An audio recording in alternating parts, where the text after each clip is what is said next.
모 집단은 연구하고자 하는 연구 대상을 모두 모아놓은 총체로서 이론적으로 전체 집단을 뜻합니다. 이 모집단 전체의 특성치를 요약한 숫자가 바로 모수입니다.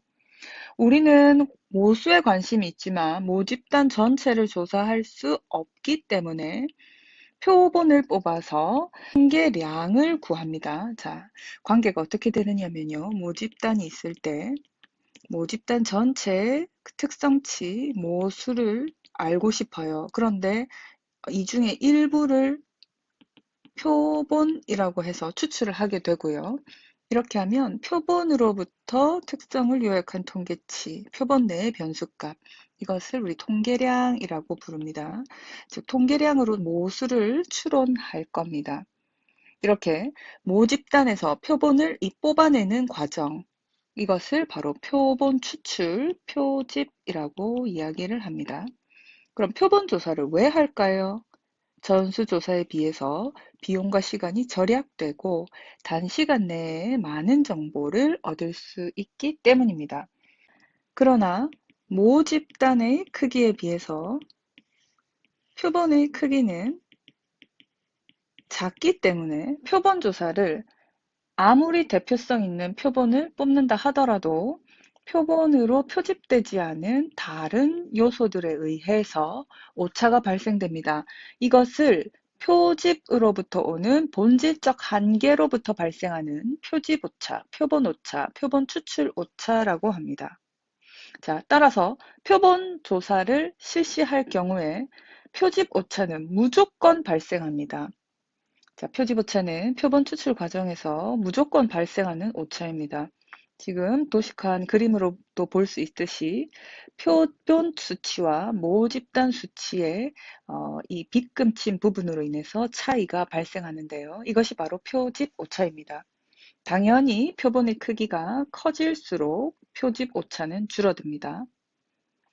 자, 반면 비표집 오차, 비표본 오차, 비표본 추출 오차는요, 표본 추출과 관계없이 발생하는 오차입니다. 따라서 전수조사나 표본조사에서 모두 발생할 수 있습니다. 예를 들면 응답 오차, 무응답 오차 등이 있습니다. 자, 이러한 표본을 추출하는 과정을 한번 살펴보겠습니다. 모 집단을 먼저 확정합니다. 그 다음에 표본을 추출할 표본 추출 프레임을 설정합니다. 표집 틀이라고도 합니다. 당연히 모집단과 표집 틀은 같아야 이상적이겠죠. 자, 그래서 표본 추출 방법을 결정하고 나면 표본의 크기를 결정 후 표본 추출을 하게 됩니다. 표집 틀 샘플링 프레임은요, 표본 추출을 위해서 모집단의 구성 요소 단위가 수록된 목록입니다. 이 표집틀은 모집단과 동일할 때 가장 이상적입니다. 표집이율이라고 하는 것은 모집단에서 개별 요소가 선택될 비율입니다. 표집 비율, 표본 추출률, 표집률이라는 것은 모집단 크기 대비 표본의 크기를 뜻하는데요. 예를 들어 2,000명인 모집단에서 500명을 표집하면 표집률은 2,000분의 500 해서 4분의 1, 25%가 됩니다. 자, 그럼 기출문제 풀어보겠습니다. 다음 중 모든 요소의 총체로서 조사자가 표본을 통해서 발견된 사실을 토대로 일반화하려고 하는 궁극적인 대상, 바로 모집단입니다. 모집단의 특성치를 요약한 숫자를 모수라고 하고 궁극적으로 우리가 알고자 하는 것이 바로 이 모수입니다. 전수조사 대신 표본조사를 하는 이유와 거리가 먼 것은 표본조사를 실시하면 모집단의 일부인 표본만 보기 때문에 그 본질적인 한계로부터 표집 오차, 표본 오류가 발생한다고 했습니다. 자, 따라서 표본 오류를 줄이기 위해 이것은 틀린 설명이 됩니다. 전수조사 비교했을 때 표본 조사의 장점으로 틀린 것은 표본 오류는 무조건 발생합니다. 따라서 줄어든다 아닙니다. 전수 조사를 하면 모집단과 표본의 사이즈가 같기 때문에 표본 오류는 발생하지 않지만 비표본 오류가 더 많이 발생하겠죠. 자, 이렇게 최근 들어서 이런 문제들이 지속적으로 나오고 있습니다. 표집이라고 하는 것은 표본 추출과 같은 단어예요. 표본을 추출할 때 가장 중요한 요인은 뭘까요? 이 표본이 모집단을 잘 대표하는가 하는 거겠죠. 따라서 대표성과 적절성입니다. 표본에 대한 설명으로 옳은 것은 표본은 대표성을 가져야 합니다. 자, 대표성의 의미와 가장 거리가 먼 것은 통계 분석 기법을 적용할 수 있느냐, 적합한가 하는 것과는 별개로 표본을 이용해서 일반화할 수 있을 것인가, 모집단이 지니고 있는 다양한 성격을 고루 반영하는가, 그리고 표본의 통계적 특성이 모집단의 통계적 특성에 근접하느냐, 그래야 일반화시킬 수 있으니까요. 그러나 통계 기법을 적용할 수 있느냐 하는 것은 아닙니다. 표본 추출에 대한 설명으로 틀린 것, 표본 추출을 하면 표본 오차가 발생하지만 비표본 오차는 줄일 수 있다. 이게 이제 옳은 설명이겠죠. 따라서 틀린 설명은 3번이 되겠습니다. 표본 추출에 관한 설명으로 옳은 것은 표본 추출 요소는 수집되는 대상의 단위가 된다. 맞습니다. 자, 표본 추출과 관련된 용어 설명으로 틀린 것은 모 집단에서 어떤 변수가 가지고 있는 특성을 요약한 통계치는 모수입니다. 자, 그러면 통계량이 되려면 어때요? 모 집단이 아니라 표본이 가지고 있는 변수를 요약한 통계치가 되겠죠. 표본 추출과 관련된 용어 설명으로 틀린 것은 똑같은 문제죠.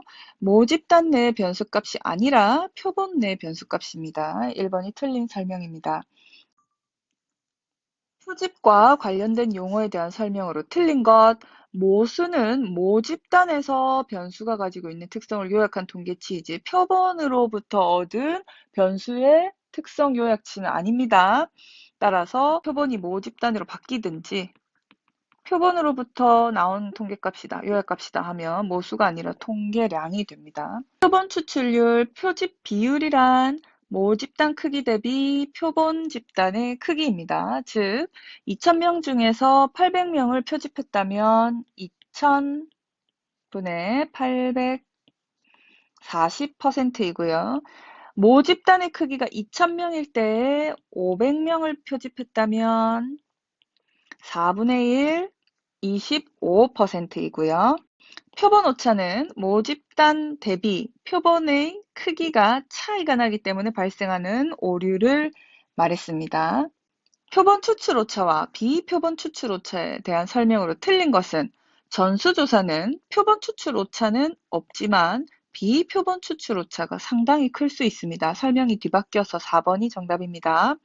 표본 추출에 관한 설명으로 옳지 않은 것은 표본 조사에 비해서 전수조사는 비표본 오차가 발생할 가능성이 높죠. 표본 추출과 관계없이 자료를 수집하는 과정에서 발생하는 오차를 우리는 비표집 오차라고 합니다. 표본 추출 과정의 순서를 바르게 나열한 것은 자, 우선은 모집단을 확정해야 되겠죠. 그 다음에 표본의 프레임을 설정합니다. 자, 그리고 난 뒤에는 표본 추출 방법을 결정하고 표본의 크기를 결정하고 그 다음에 표본을 추출합니다. 표본 추출 과정에서 가장 먼저 해야 될 것은 바로 모집단이 무엇인가를 명확하게 확정하는 것이 중요합니다. 일반적으로 표본 추출 과정에서 가장 마지막에 하는 것은 자, 지금 이 순서를 보시면 알겠지만 모집단을 확정하고 표본 프레임을 결정하고 추출 방법을 결정한 뒤에 표본 크기를 결정하고 표본을 추출합니다. 표본 추출 과정에서 해당하지 않는 것은 연구 자금 확보 중요하지만 정답은 아닙니다. 표본 추출을 위해서 모집단의 구성 요소나 표본 추출 단위가 기록된 목록을 우리는 표집 틀 프레임이라 하고 이 프레임을 평가하는 주요 요소로 거리가 먼 것은 얼마나 안정적인가 하는 것입니다. 표집 틀은 모집단과 언제 가장 이상적이냐 그것이 사이즈가 일치할 때입니다. 예를 들어서 어떤 항공사에서 지난 1년 동안 10만 마일 이상을 사용자들을 모집단으로 하면서 자사 마일리지 카드 소지자 명단 전체를 표본 프레임으로 했다면, 그러면 모집단은 10만 마일 이상인데 지금 자사 마일리지는 10만 마일 안 타도 가지고 있거든요. 그래서 실제로 표본의 프레임은 더 큰 거죠. 그러면 이 어떤 경우에 해당합니까? 모집단이 표본 프레임 내에 포함이 되는 경우 1번에 해당합니다.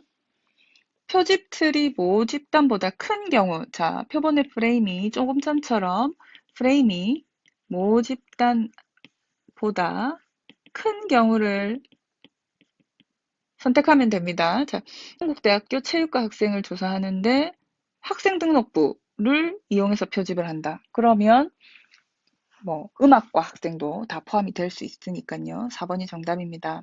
표본의 크기를 결정하는데 고려해야 될 요인과 거리가 먼 것은 조사 대상의 지리적 여건입니다.